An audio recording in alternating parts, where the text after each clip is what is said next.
me. Welcome, amazing Cendrine and amazing people from all over the world tuning into our page, tuning through time and space into our YouTube channels. Welcome, Cendrine, to this conversation, to this interview on all things dragons. For those of you who don't know me, I'm going to introduce myself, and then I'm going to have beautiful Cendrine introducing herself, and we'll start there. So my name is Marga Valverde. I go for Mission Soul on the internet space. I am a soul mission activator and amplifier.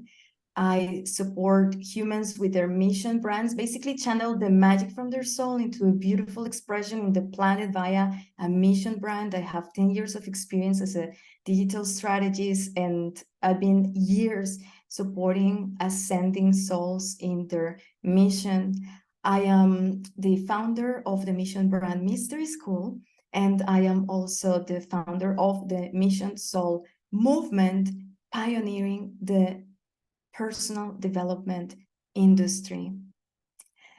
Beautiful Cendrine, it is such a pleasure to have you here. I've known you for quite a few years. You are my private mentor. I've been mentored by you in other containers. I am part of your channeling school, and please introduce yourself to all those humans who are tuning today.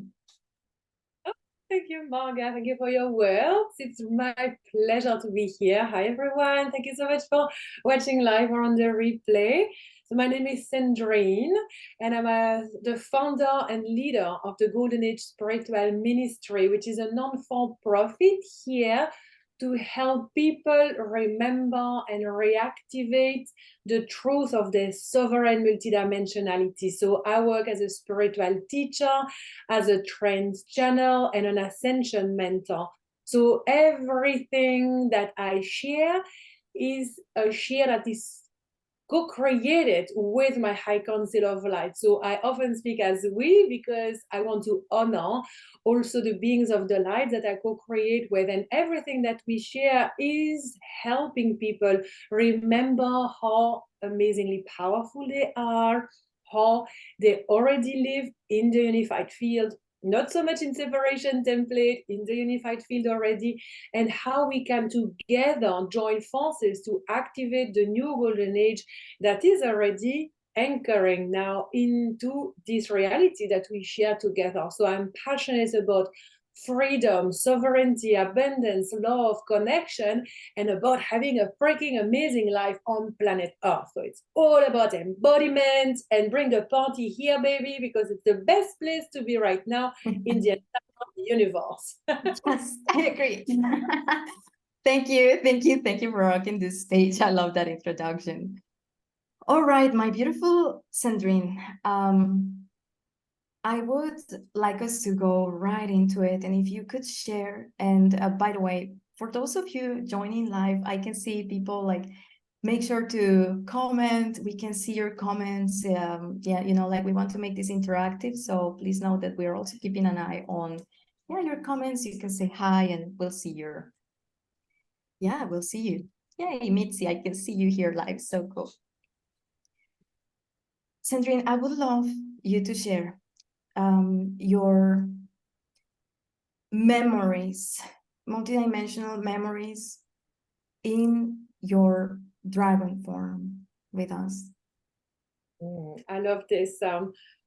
One of the first time that I really realized that I was deeply connected to dragons in a special way was when I started seeing myself as a dragon. So before that, I would connect to the dragon energy. I would like it. I would read about it, but it was more like, like an interest. When I started receiving these information through my channel, I was like, oh, that seems a little bit far-fetched. It's kind of like intense. How can I be dragon? Like literally, I'm very human. And a lot of people at the time that was coming in my field is like, there was a lot of conversation about, is the earth flat or is the earth round? And I remember people asking this question to me, like often. I was like, this is such a why do they ask this question to me, you know? But it was really a thing. So basically I go, okay, let's find clarity about this. So I go into quantum space, in my meditation space, and then straight away, bam, all the story of the creation of the earth, but not only the earth, but also the moon, which is actually very round, the moon and the planets and the universe and the creation of different galaxies. All of that came as me, as a dragon, flying in the infinite quantum with that dragon. And I was in that mild trance state for such a long time. After that, I kept receiving so much information about my dragon blueprint and what it meant. And it has taken me years to refine it, to understand it more and more, and to consciously choose to co-create with them. So if you want, it went from like an interest to receiving the truth of my multidimensionality, my own sovereign dragon heart, or like multidimensional heart. And then from there, cultivating the intimacy of my connection with that unique genome within my blueprint. And now it is all about sharing it, activating it, not only for myself, but for others. Because flash news, many of us actually have dragon genomes. It's present within our blueprint. And as we know, the year of the dragon is here now, which is, of course, not a mistake. There is nothing that's ever a mistake, because many of us that are coded with the dragon genome are going to really feel it, and they are going to go through a similar journey. First, it's like increased interest about dragon to moving into, well, I feel I could have that blueprint inside of me. What does it mean? How can I explore that? Why is it even interesting? So it's very exciting year ahead. Amazing. I love that. Whenever I've heard that story, it's always been like so fascinating. And you know, like this, how you described it, like also like going with these dragons and into the infinite quantum space and having galaxies within your belly. And it's been so incredible to see an unfolding of more and more and more awareness around dragons. Guys, one of the things I want to share with you is a few years ago, one of my mentors shared a book with us, with me and other people in her mastermind, and it was the Sophia Code. So I know many of you are related with it and know about it. Some others of you don't. Like, it's still very new. But so in the Sophia Code cosmology, they describe how the seraphims, which are named in the Bible, are actually these immense, ginormous, gigantic dragons made out of ice that sing holy, holy, holy. And then there's like, you know, like the whole, I know Game of Thrones was like so many years ago, but it's just like been something where culturally, like there's these conversations around dragons. And then, you know, like the Sophia Code, that for those of you who don't know, it's an amazing coded and living transmission. And this is just amplifying more and more and more. So thank you so much for sharing about your journey and a little piece of that connection. Yeah, so I have a set of questions for you. So let me make sure I don't lose any of this. Thank you. Yeah, so I'm very curious because I've heard you say that dragons can belong to different lineages.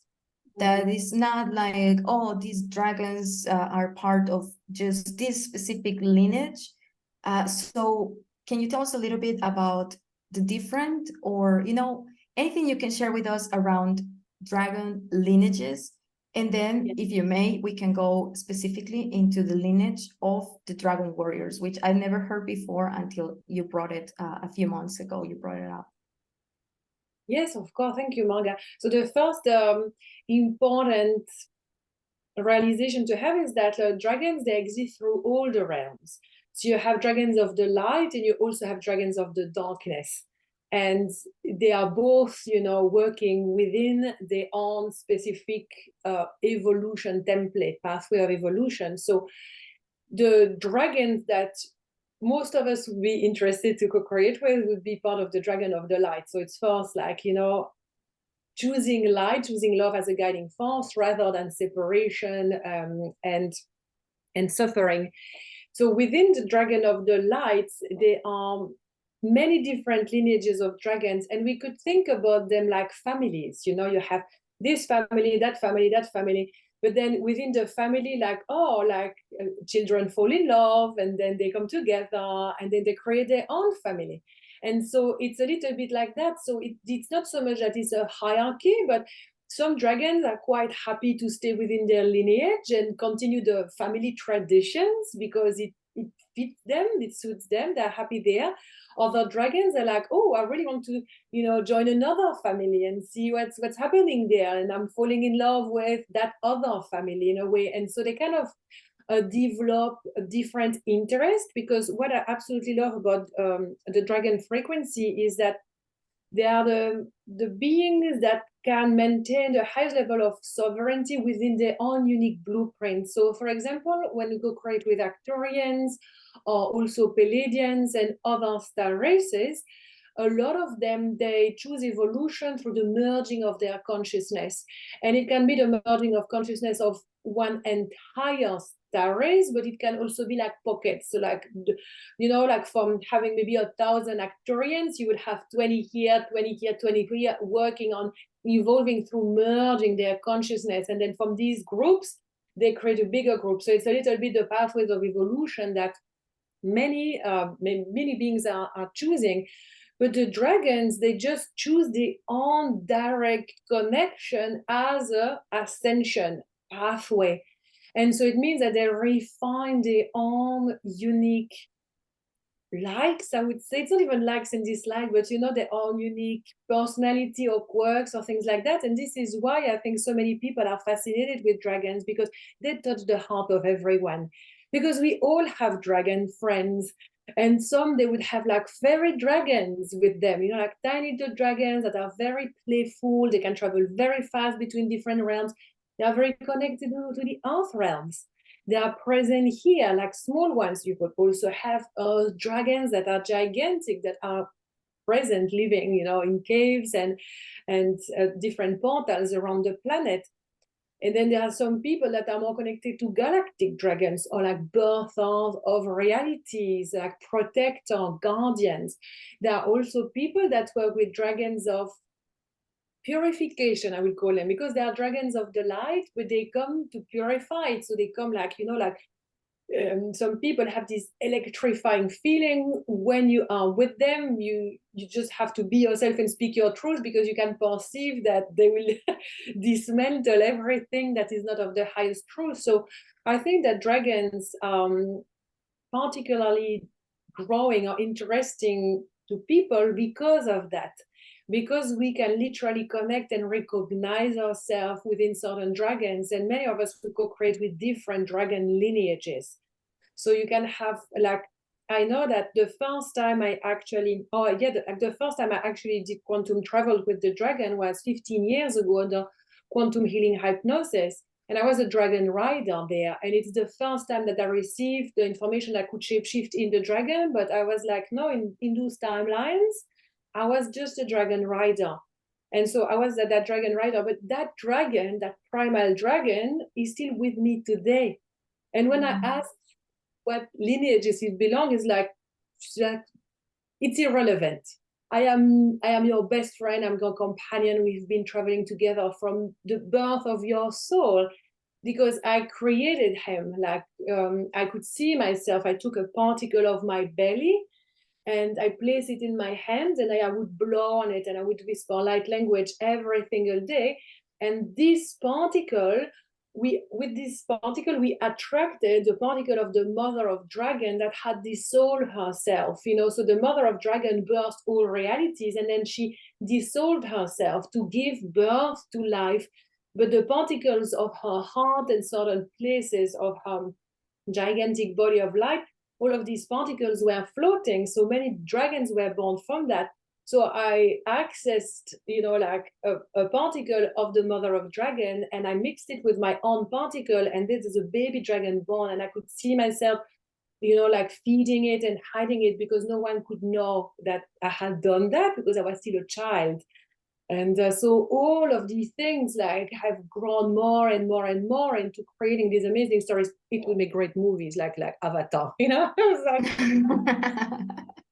When we talk like this. But to come back to your question, I feel like rather than trying to really reduce dragons to this lineage, that lineage, that lineage, it is more finding our own unique connection with them. You know, how we experience them, how we want to be with them, what do they bring in our everyday lives. Very often, dragons have a specific frequency that asks people to really be sovereign because they can, before they can connect with them, because it's yet another kind of woo-woo whack to say that you can create with dragons. No, aliens, basically, you know, like the Pentagon, the Americans have said, yes, they do exist. So it kind of like it's becoming more normal, well, for a lot of it. But dragon is yet another thing. It's like, oh my God, you know, like it's really out No, there. Really absolutely. strong, you know, sovereignty to be able to co-create with dragons because, yeah, it's like strong backbone. Absolutely. Yes. I mean, like for years, it's been like you hear about the Pleiadians, the um, Arthurians, you know, like fairies and different kingdoms, different realms, different galactic star races. And all, of course, all of this is out of the box. But come on, you know, it's like we're so ready to have these conversations. It's just like insane the amount of people that is like ready for that are ready for this. Yeah, to listen to more people and you know just like be with approach it with curiosity. And so, of course, like the whole codex of creating and co-creating with dragons, it's fascinating. It's you know, it's not ascended masters, it's not star race, it's not the saints, it's something completely different and unique. So I appreciate your also your view on one thing and one element that they really bring to the in their frequency. It's the sovereignty and this sovereignty frequency. And also this explanation makes a lot of sense on how their path of ascension or evolution, right? Of course, the quantum is so vast, even trying to encapsulate it with words, it's going to fall short. But this one piece around, they go deep into their own codex, they go deep into themselves, because I find it so related to what we're going to talk next, which is why more and more mission souls are being called to co-create with dragons. So thank you so much Yeah. for providing this piece. And yeah, well, the next piece is that I want to share. I want us to go deep into some of the codes within the what you call the Dragon Warriors. The Dragon Warriors. You talk in your social media at Cendrine's that there is this specific lineage, and you know it's been more humans are being called to co-create with this lineage. To start grounding what this means, I would love you to talk a little bit of what are some of these codes, what are some of these frequencies that in co-creating with the Dragon Warriors, you're going to see and yeah, see amplified in your life. As an example, one of the ones that I see 100% that is a code from this codex, it's courage, right? But there are so many others. So if you could share with us also, what are some of these codes that are going to unleash in your frequency and in your embodiment as you start co-creating more with the Dragon Warrior Codex? I love this. I love this so much because the Dragon Warrior Codex has only been birthed recently because there is really like a momentum happening at the moment where people that are connected to that unique lineage of dragons are really going to feel it. They're going to feel the desire to connect with dragons, and they won't know why and how it relates to their mission, how it relates to their life, but it is felt as this increase of energy that needs an outlet. So for some people, you could feel that, why is not my mission like taking off? Why do I want to have my like more followers, more clients? I feel that I'm here to do more. Like I'm already working on purpose in many areas of life, but I feel there is the next level. What is it? What is it? It's like this energy awakening inside of you, asking you to really open up your dragon wings, like so vast that you can have the embodied expression of the Dragon Warrior Codex, this unique lineage, like blossoming fully, so this energy can flow through you without frying the nervous system, without creating distortion, contrast, pain, and suffering in life. Because we know very well, you and I, that if we don't have an outlet to our soul's expression, it is going to destroy your life. The energy is going to stay trapped and it is going to dismantle and create suffering. So we really need, like, mission soul need an outlet. So I always say, like, the most important is to be reactivated in courage and to realize that we are already courageous. We would not be on planet Earth if we were not, yeah? So we are already courageous, like every single person watching this live and on the replay, you know very well that you have received many slaps in the face from the universe over and over, yet you're still here standing. You still here like more courageous, wiser than ever before. So when we realize it's like, how can I harness this courage to actually consciously use it to activate the next level of my service? Because the Dragon Warriors, it is all about helping humanity. They have this very strong drive and need and sense of purpose. The Dragon Warriors, they are not interested in isolating in a mountain or just, like living happily in an eco village, with their community and family. There's like nothing wrong with any of that. But the Dragon Warrior coded people, they want to get out there.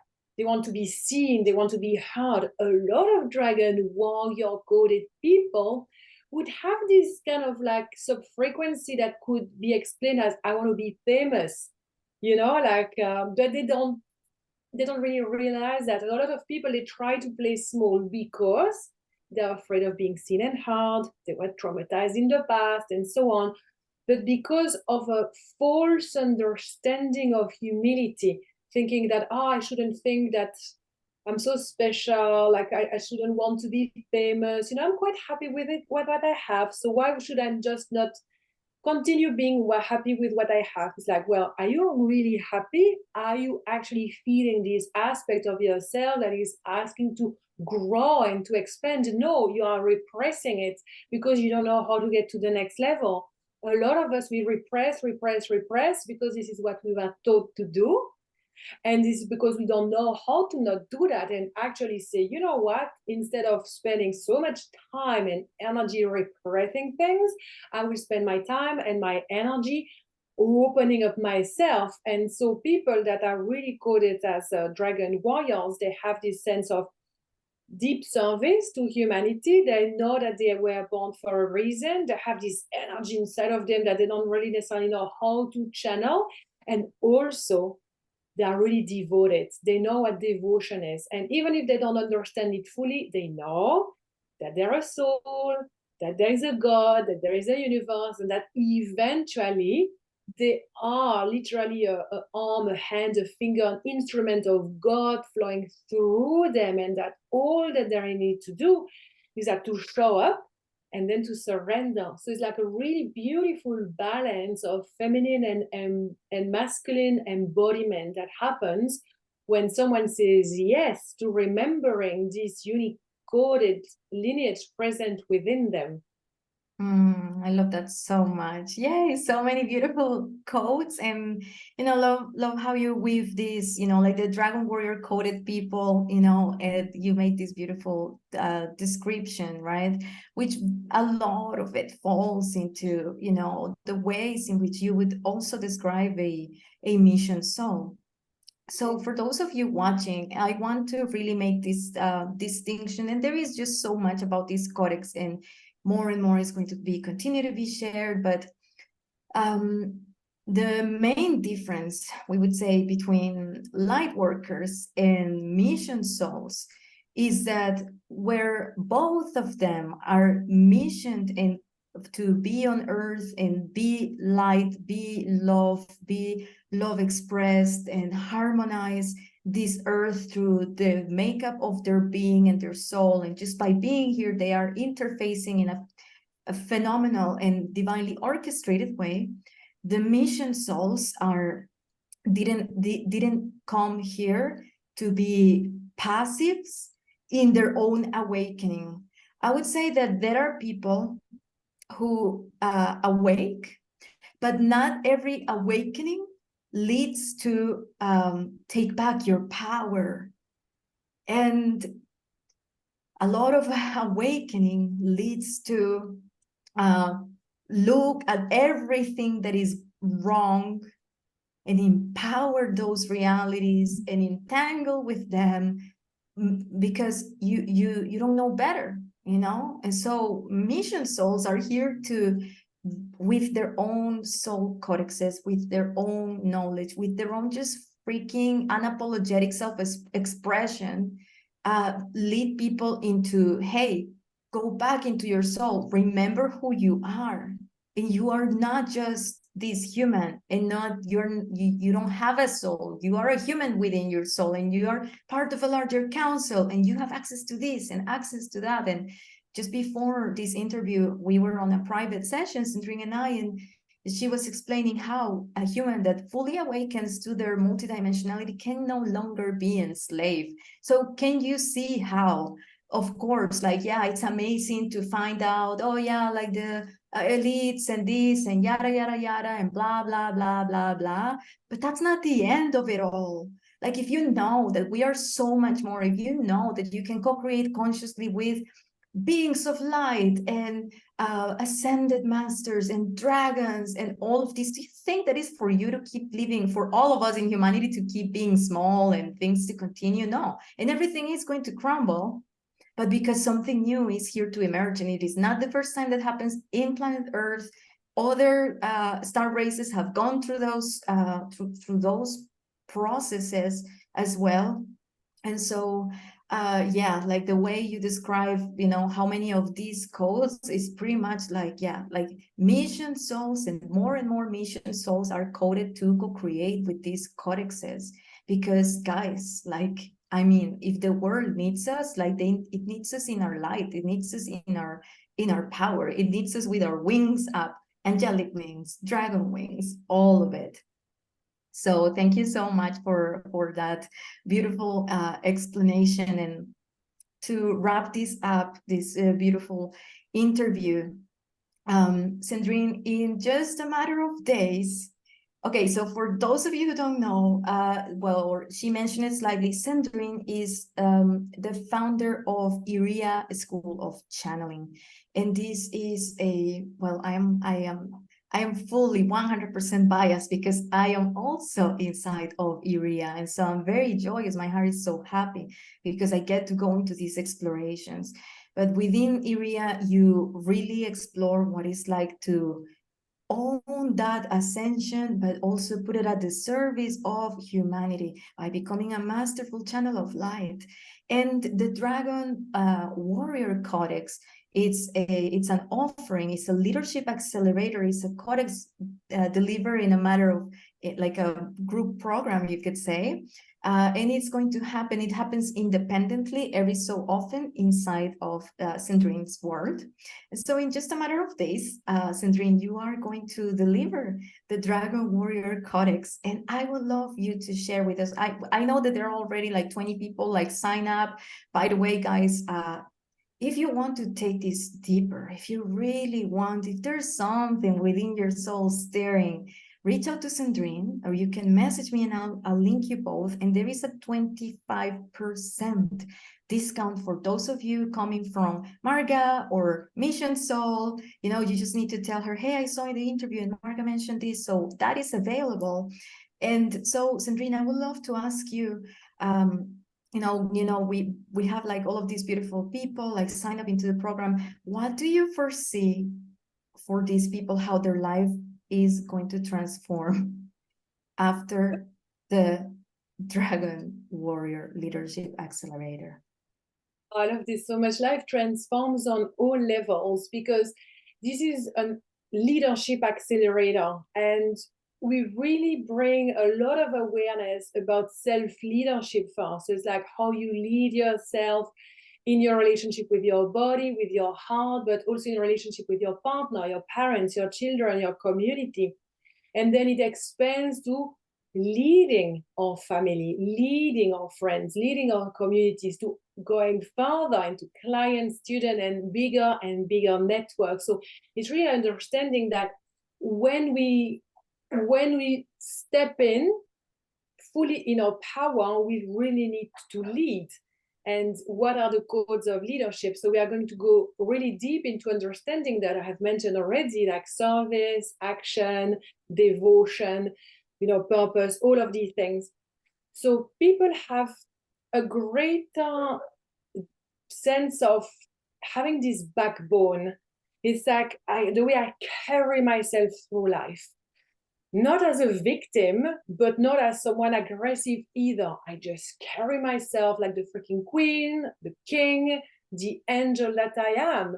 And there is no ego in that. There is simply a recognition of a natural state of embodying our own divinity. And it can take different shape and forms depending on everyone's unique blueprint and personality. So first of all, it is like this sense of being stronger, taller, and bigger, energetically.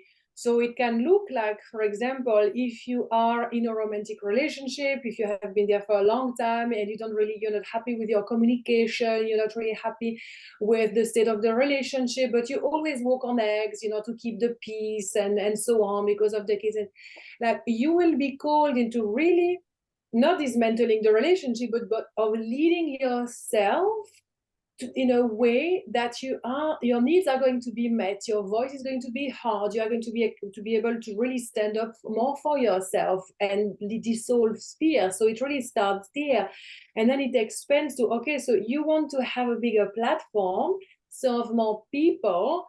What is still present inside of you? We go also like through practical exercises to understand different pockets of fears, like fears in different timelines. And how do you feel that? And you move through these fear portals. I had one of my students, I can mention her because she said yes. So it's Tana, and she's been working with me for many years now. And she's like, with the Dragon Warrior Codex, all the fears and limitation and subconscious programming that I have been dealing with, working with you, with myself, with other mentors, like a continuous work, as we know, it's like always coming back.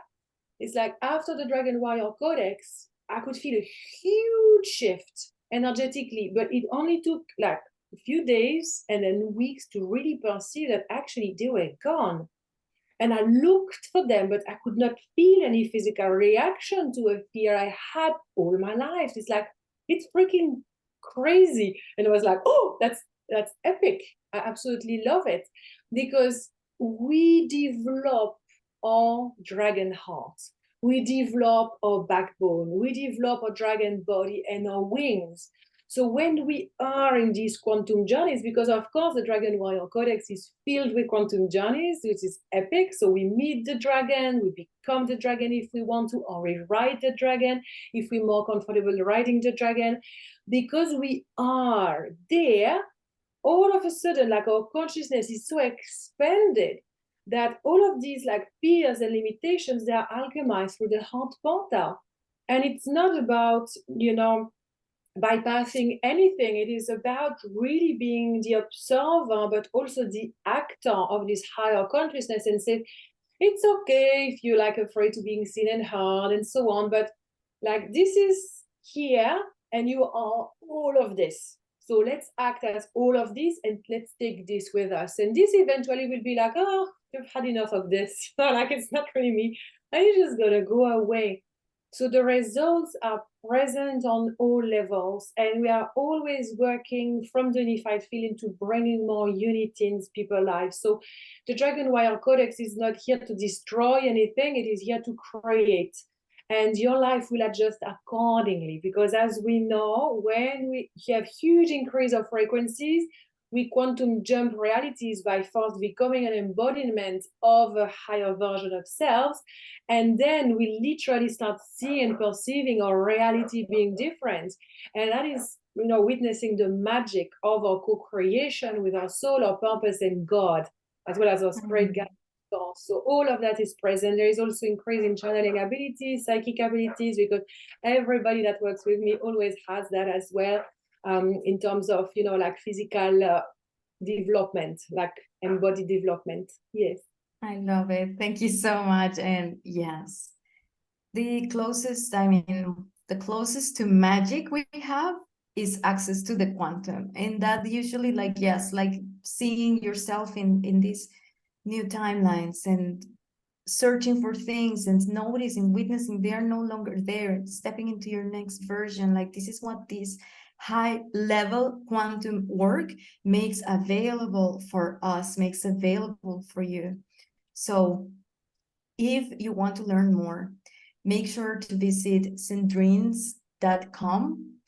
You can also look for Cendrine on Instagram at Cendrines, and on the link in bio, you'll find the link.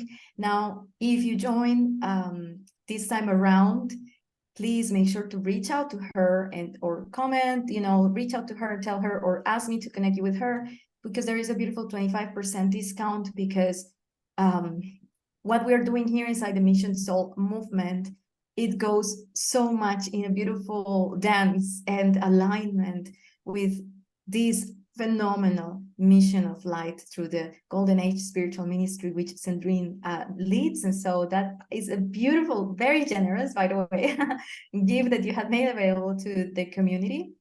Yeah, so thank you so much, Cendrine, for joining us today. To everyone watching across time and space, we love you.